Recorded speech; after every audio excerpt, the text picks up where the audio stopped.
Yes. For the things that matter to Christ. Yes, yes.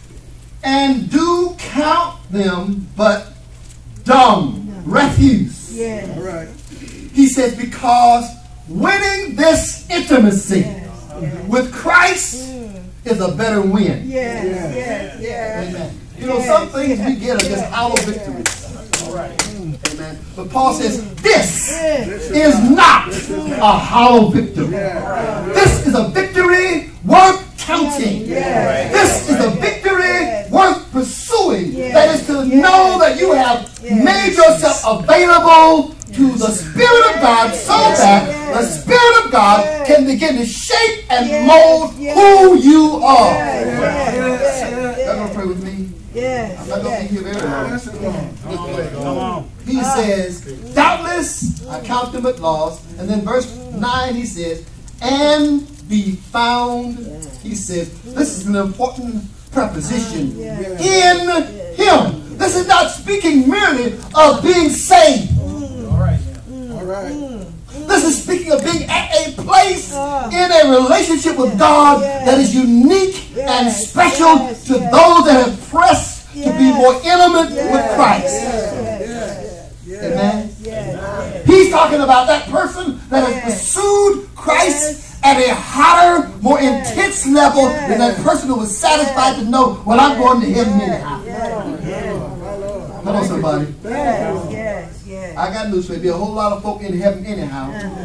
Because they really didn't do anything to deserve to be placed in any position of spiritual leadership in eternity future. And you need to know, saints, what we do here is really all about eternity future. I got a witness here. It's not about now. God allows us to sojourn here in this world. He allows us to serve Him in, and I use sometimes almost temporal capacities that really don't amount to a lot. I'm not saying they're insignificant, but again, in the scheme of eternity, counts for very little. But in the mind of Christ, they count because of the way Christ values them. Giving your life to people. I'm going to cover that. I want to talk today about 5 things to know that your life counts. Y'all pray with me. And I won't be bothering you too long.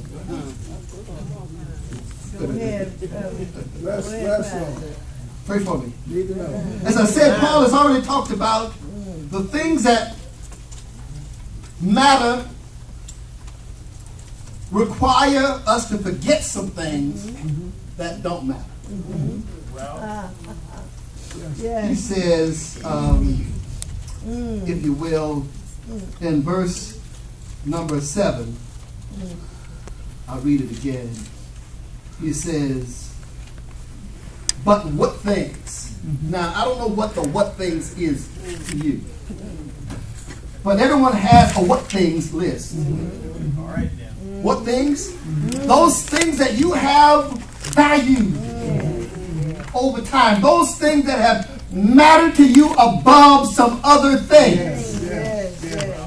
I said to the folk of St. John, it's so possible. And there is nobody you will ever meet who will value education more than I do. But we spend a great deal of time helping our children to learn how to live on this earth that we never really teach them how to die. That's right. And I don't necessarily mean dying. I'm talking about giving them a valued life that will matter after they're dead. That's really what I'm talking about. That's right.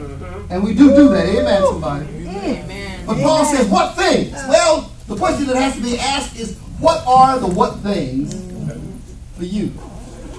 Now, Paul talked about his religious acumen, his ability to know as much as he knew, his education, the things that he had accomplished in terms of the religious hierarchy. Paul said on the Sanhedrin Council, we're told, that he had much accumulation in terms of, I'll use the word, religious social status. Yes. But I don't know what the what things are for you. There are some what things. You know what I mean by that? Yes. There are some what things for you. Yes. Some things that have Well, when you look at your life, well, these are the things. 1, 2, 3. Yeah. Those are the things that really matter. But Paul says, do you have an attitude about the what things that will allow you to say, I'm willing to give those what things up? So then Paul suggests in this section of the text that there are some things that need to be forgotten. All right. You gonna pray with me? Yes. He says there are some things that need to be moved from in order to make room for something that really matters.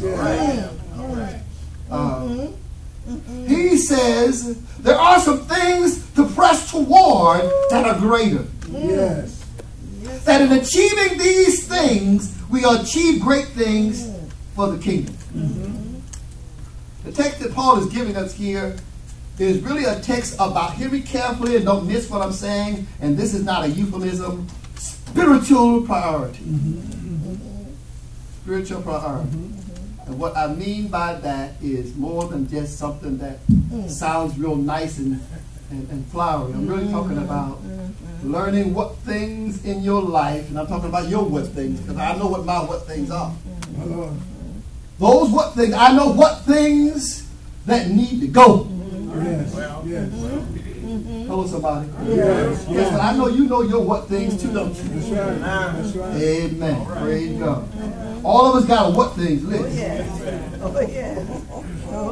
But today our message is going to occupy how we can resolve those what things and move toward a life that really matters for the kingdom. Number one, Paul says, take a close look at what you value in this life compared to what matters in the kingdom of eternity. Yes. Now, what are you saying? I'm talking about that what things list here. That what things list. Take that what things list you have and compare it to things that matter to the kingdom. Well, first of all, how do you know what matters to the kingdom? You don't have to look very far, but just really look in the scriptures. That's right.